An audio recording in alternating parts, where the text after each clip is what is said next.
Moral होना या ethical होना क्यों अच्छा है? प्रोफेशनल कॉम्पिटेंस का मतलब है कि जिस क्षेत्र में आप काम करते हैं उस क्षेत्र के आप विशेषज्ञ हों, बेस्ट उसमें हों।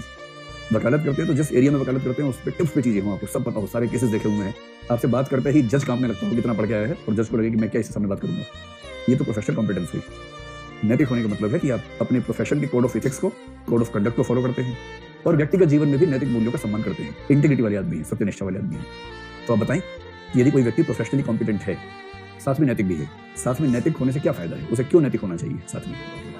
इसके दो पक्ष हो सकते हैं। एक, इससे उसको फायदा होता है। दूसरा, इससे समाज को फायदा होता है। और समाज को फायदा होने का मतलब अंततः घूम फिर के फायदा मुझे ही हो जाएगा, वो भी तो इससे उसे क्या क्या फायदा होगा? उसे ये फायदा होगा कि उसकी साख बढ़ेगी, भरोसा बढ़ेगा, और भरोसा बढ़ेगा तो अंततः उसका व्यवसाय बढ़ेगा। अगर किसी कंपनी में काम करता है तो उस कंपनी में उस पर भरोसा बढ़ेगा, वेतन बढ़ेगा, पद बढ़ेगा, प्रमोशन होंगी, ये सब होगा। सीधी सी बात है। किसी भी संगठन में सबसे ऊंचे पद उन व्यक्तियों के लिए होते हैं जिन पर भरोसा सबसे ज्यादा हो। कॉम्पिटेंस और ट्रस्ट में नंबर 1 पे ट्रस्ट आता है। इसलिए नरेंद्र मोदी पीएम होंगे तो बीजेपी प्रेसिडेंट अमित शाह बनेंगे, क्योंकि वो ट्रस्टवर्दी है उनके लिए। इसलिए अरविंद केजरीवाल सीएम बनेगा तो मनीष सिसोदिया नंबर 2 पे आएगा।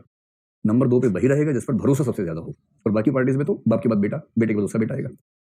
सिर्फ इसलिए कि ट्रस्ट।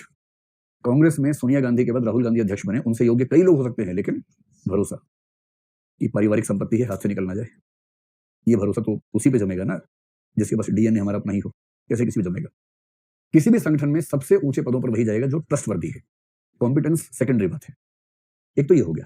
अब बताओ कि इससे समाज को क्या फायदा होगा? यदि कोई व्यक्ति नैतिक नहीं है, केवल प्रोफेशनली कॉम्पिटेंट है, तो हो सकता है कि वो कॉम्पिटेंस समाज को नुकसान पहुंचा दे।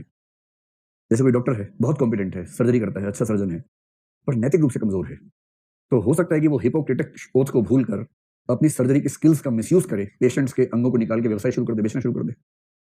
इसलिए बहुत कॉम्पिटेंट आदमी अगर नैतिक ना हो तो समाज के लिए घातक हो सकता है। ओसामा इंजीनियर था। एक इंजीनियर आदमी, पढ़ा लिखा आदमी अगर नैतिक रूप से ठीक ना हो तो समाज के लिए घातक हो सकता है। इसका एग्जाम्पल ये भी है। स्पष्ट है? अब एक आंसर लिखवाऊं 150 शब्दों में, कैसे लिखना है? हो जाएगा?